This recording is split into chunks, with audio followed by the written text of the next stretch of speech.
रुद्राय च नमस्ताम्राय चारुणाय च नमस्कन्दाय च वसुमतये च नम उग्राय च भीमाय च नमो अग्ने भदाय च धूरे भदाय च नमो हन्त्रे च हनीलये च नमो वृक्षेभ्यो हरिकेशेभ्यो नमस्काराय नमः शम्भवे च मयोभवे च नमः शङ्कराय च मयस्कराय च नमः शिवाय च शिवधराय च ओम नमः सोमाय। जय श्री राम, वंदे मातरम। राष्ट्रभक्तों, स्वागत है आप सभी का और ऑफ इंडियंस की एक और नई वीडियो में। आज की वीडियो में कुछ हिंदुत्ववादी क्लिप्स के साथ साथ थोड़े फनी मूवमेंट्स भी हैं, तो प्लीज़ वीडियो पर अंत तक ज़रूर बने रहिएगा। और इस वीडियो में आज आपको पता लगेगा कैसे रोहिंग्या मुसलमान लड़कियां हमारे मंदिरों में आके चोरी करती हैं, भगवानों को वहां पे अपवित्र करके जा रहे हैं। बहुत सारे कुछ अच्छे मोमेंट्स हैं जो आपको देखने, सुनने और समझने की ज़रूरत है, तो प्लीज़ प्लीज़ प्लीज़ वीडियो पर अंत तक ज़रूर बने रहिएगा। चैनल पर नहीं है तो चैनल को सब्सक्राइब करके नोटिफिकेशन बेल कॉल पर रख लीजिएगा। वीडियो को शुरू करते हैं, लेके प्रभु का नाम। जय श्री राम।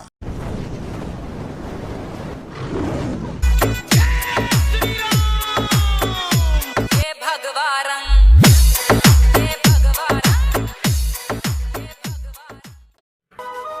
1924 का एक कानून चला आ रहा है हमारे यहां, और वो हमारे हिस्सा है कि जो भारत के मंदिर हैं, उन मंदिरों पे जो चढ़ावा आता है वो सरकार लेती है। कुछ मंदिरों का 100% लेती है और कुछ परसेंट वहां के जो काम काज देखते हैं उनको दे देती है। लेकिन ये कानून सिर्फ हमारे लिए है। मस्जिद में तो कुछ होता ही नहीं, चढ़ावा कौन करने आ रहा है, वहां तो कुछ और ही होता काम। हिंदू सेक्युलर बनता ही क्यों है?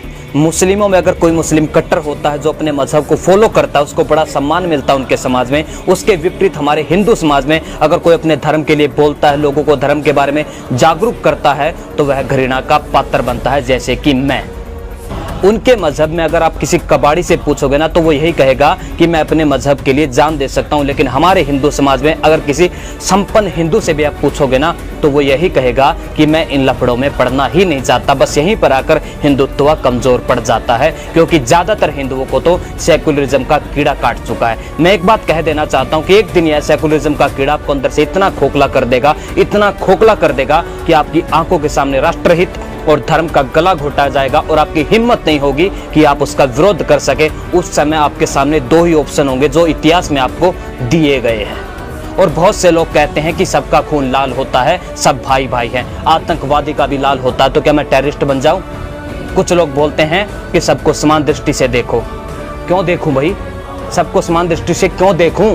अगर ऐसा ही होता ना, तो भगवान राम रावण का वध नहीं करते, उसको एप्रिशिएट करते, प्रशंसा पत्र देते कि तुमने बहुत अच्छा काम किया। भगवान श्री कृष्ण कंस का वध नहीं करते, क्योंकि वहां पे लड़ना जरूरी था। धर्म दांव पर लगा था वहां पे, और धर्म पर जब आंच आती है तब लड़ना ही पड़ता है, इसकी परवाह किए बिना कि मेरी जीत होगी या मेरी हार होगी। और मैं भी अपने धर्म की रक्षा के लिए तत्पर रहूंगा, चाहे उसके लिए मुझे अपने प्राण ही क्यों न त्यागने पड़े। क्योंकि ना सत्ता सुख से होता है, ना सम्मानों से होता है, ना सत्ता सुख से होता है, ना सम्मानों से होता है। जीवन का सार सफल केवल बलिदानों से होता है।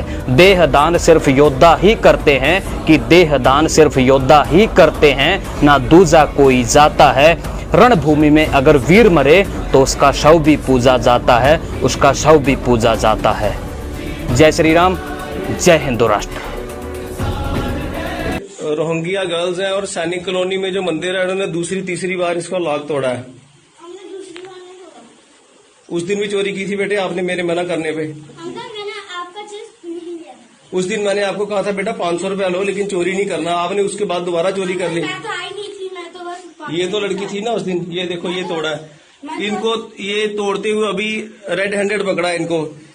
ये छोटे छोटे बच्चे हैं, एजुकेशन फ्री है, स्कूल में रोटी भी फ्री मिलती है, वहां जाते नहीं है।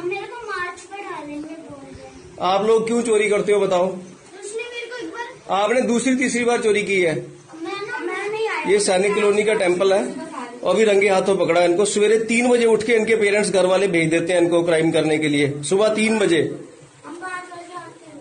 5 बजे आते हो, सुबह 3 बजे भी आते हो आप लोग? नहीं, बड़े लोग आते हैं। हम तो ये किसने तोड़ा तुम में से बताओ? हम दोनों ने मिलकर तोड़ा। किसने? एक ने पकड़ के रख दिया और इनके मुंह से सुनो, मैंने मतलब आपने खींचा किसने और हैमर किसने मारा? हमें तो मतलब तोड़ा किसने, कैसे तोड़ा, किसने तोड़ा आप में से? एक इसने पकड़ के रखा, मैंने खींचा। आप बताओ इसमें। अंकल मैं कुछ नहीं कर रहा। अगर वीडियो का कोई भी पार्ट आपको पसंद आता है तो लाइक कमेंट शेयर करके वीडियो की रीच बढ़ाने में हेल्प कीजिएगा। और अगर आप चैनल पर नए हैं तो प्लीज़ प्लीज़ प्लीज़ सब्सक्राइब ज़रूर कर लीजिएगा। आपका एक सपोर्ट, आपका एक सब्सक्राइब एक हिंदू भाई के सपोर्ट के लिए। हिंदुओं की जब जान माल पर बनाती है ना तो वो आरएसएस और बीजेपी की तरफ देखते हैं, और जब वोट देने की बारी आती है तो वो अपने निजी स्वार्थों में घुस जाते हैं कि फ्री कहाँ पे मिल रहा है। ये तो अच्छा हुआ कि भगवान श्री राम लंका में वानरों की जगह हिंदुओं को लेकर नहीं गए, वरना 90% हिंदू तो सोने की लंका देखकर रावण की तरफ हो जाते, है ना। कुछ हिंदू तो ऐसे हैं, अगर उनको फ्री में मिल जाए ना सब कुछ तो साले टेररिस्ट को वोट दे दे वो। रही जोर में नारियां भेड़िए फिर भी मौन थे, हमें पढ़ाया अकबर महान तो फिर महाराणा कौन थे। क्या वो नहीं मान जो बड़ी बड़ी सेनाओं पर चढ़ जाता था, या फिर वो मान जो सपने में प्रताप को देख डर जाता था। रणभूमि में जिनके हौसले दुश्मनों पर भारी पड़ते थे, ये वो भूमि है जहां पर नरमुंड घंटों तक लड़ते थे। रानियों का सौंदर्य सुनकर वो वहसी कई बार यहाँ आए, धन्य थी वो शतरानियां जिनकी अस्थियां तक छू नहीं पाए। अपने सिंहों को वो सिंहानियां फौलाद बना देती थी, जरूरत जब पड़ती काट कर शीश थाल सजा देती थी। पराजय जिनको कभी सपने में भी स्वीकार नहीं थी, अपने प्राणों का मोह करे वो पीढ़ी इतनी गद्दार नहीं थी। वो दुश्मनों को पकड़कर निचोड़ दिया करते थे, पर उनकी बेगमों को भी मां कहकर छोड़ दिया करते थे। इसलिए लोगों को मोदी नाम की जो चीज है ये कोई शख्स नहीं है, मोदी कोई एक इंसान नहीं है। मोदी 1000 साल के बाद 1000 साल पे सनातनियों पे 2 अत्याचार जो जुल्म हुए हैं उस जुल्म को समाप्त करने वाली एक खुटी है जिस पे मोदी टंगा हुआ है। ये वो सोच है जिसके 7000 साल की तकलीफों को दूर करने के लिए हमें लगता है कि यह आदमी आया है, इसलिए पूरा देश उसके साथ खड़ा हुआ है और हर आदमी यह चाहता है कि इसको समाप्त करना चाहिए। इसलिए यह देश ने अपनी दिशा तय कर ली है। आपने टॉपिक बहुत अच्छा रखा है। अब मुझे और आपको, सौरभ भाई ने अपनी दिशा तय कर ली है, मैंने अपनी कर ली है।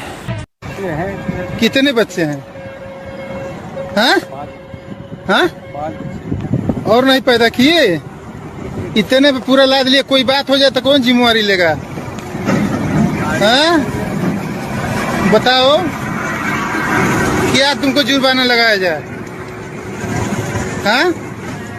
बोलोगे कुछ इसके बारे में? बताओ। हाँ? बोलो, इसके बारे में कुछ बताओ, क्या जुर्माना लगाया जाए? हाँ? इतनी भारी गलती किए हो, यहाँ 3 आदमी का तो है ही नहीं है, और तुम लेकर। हमारे यहाँ शास्त्रों में कहा गया है, न राम सदस्यो राजा पृथ्व्याम नीतिवान अभूत, यानी कि पूरी पृथ्वी पर श्री राम के जैसा नीतिवान शासक कभी हुआ ही नहीं।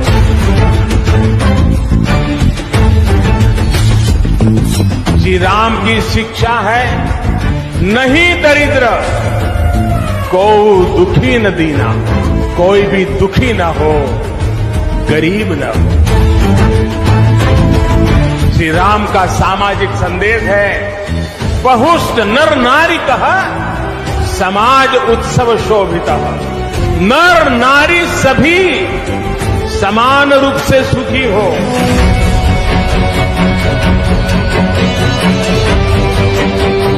अगर कभी मेरी सांसें थम गई तो मुझे दफन न करना। अगर कभी मेरी सांसें थम गई तो मुझे दफन न करना। अगर मेरी धड़कन भी रुक गई तो भी कोई फिक्र न करना। पास गुजरती बकरियों की आवाज़ से मेरा दिल फिर से धड़क उठेगा। पास गुजरती बकरियों की आवाज़ से मेरा दिल फिर से धड़क उठेगा।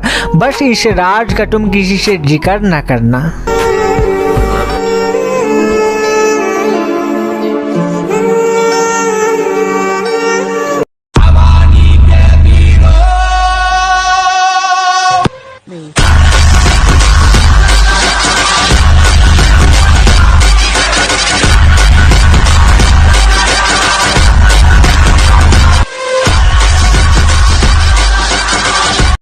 a o.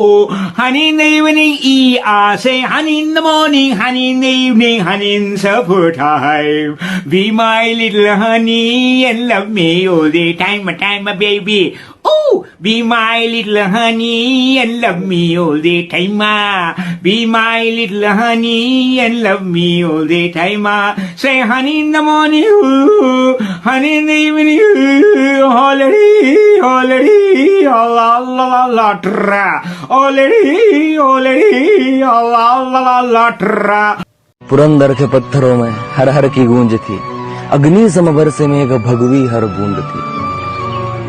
हिंदवी के गर्भ माँ भवानी का सूत्र था, चंचल प्रचंड मानो मन का वो रुद्र था। नियति के खेल से शिवनंदन अनजान था, दुनिया से दूर बाल शंभु नादान था। शूर था वो वीर था, अखंड था प्रचंड था, जिस मनुज की वीरता पे देवों को घमंड था। अमीर हो चाहे गरीब हो, अगर किसी का चाहे 10 लाख रुपए का भी ऑपरेशन अगर होना है, आप दिल्ली के सरकारी स्कूल में चले जाइए, आपका ऑपरेशन मुफ्त में होगा। आप दिल्ली के सरकारी स्कूल में अब मोदी साहब क्या कर लेंगे? 370 की बात करते हैं, वो कभी भी अगर वो 10 दफा भी हिंदुस्तान के प्राइम मिनिस्टर बनेंगे, वो 370 को हम नहीं छू सकते। रुको जरा, सब्र करो बेटे, बेटा मौज कर दे। भाई है मेरे साथ जो इस संकट की घड़ी में, इस धर्म युद्ध में अपना घर बार छोड़कर, अपना सर्वस्व त्याग कर मेरा साथ देने आए। और ये सारे भाई जय श्री राम सेना संगठन के योद्धा हैं। और मैं आप सभी हिंदुओं से अपील करता हूं कि जय श्री राम सेना संगठन से जुड़े, जय श्री राम संगठन सेना में शामिल हो। जय श्री राम सेना संगठन की विचारधारा, हमारी मंदिर की विचारधारा, हमारे गुरुजी की विचारधारा और मैं श्रृंगी यादव, मेरी विचारधारा से बिल्कुल मिलती जुलती है। ज़्यादा से ज़्यादा सपोर्ट करें। जय श्री राम सेना संगठन के सभी पदाधिकारी को सपोर्ट करें, सभी कार्यकर्ताओं को सपोर्ट करें। तो आज के लिए बस इतना ही दोस्तों। वीडियो का कोई भी पार्ट आपको पसंद आए तो लाइक कमेंट शेयर ज़रूर कर दीजिएगा, इससे वीडियो की रीच बढ़ती है। और नए viewers please please please channel को सब्सक्राइब करके नोटिफिकेशन बेल को ऑल पे रख लीजिएगा। और जिस भी भाई बहन के पास मेरी वीडियो की नोटिफिकेशंस नहीं आ रही है, पुराने सब्सक्राइबर हैं, तो प्लीज़ एक बार अनसब्सक्राइब करके चैनल को दोबारा सब्सक्राइब ज़रूर कर लीजिएगा। कल एक और नई वीडियो के साथ मिलेंगे दोस्तों। तब तक के लिए जय हिंद, जय श्री राम, वंदे मातरम राष्ट्रभक्तों। छोटी सी बात फिर दोहराऊंगा मैं, आप लिख सकते हैं तो लिखिए, अगर बोल सकते हैं तो बोलिए, और चिल्ला सकते हैं तो चिल्लाइए। और अगर इन तीनों कामों को भी नहीं कर सकते तो जो चिल्ला रहा है उसके साथ खड़े हो जाइए।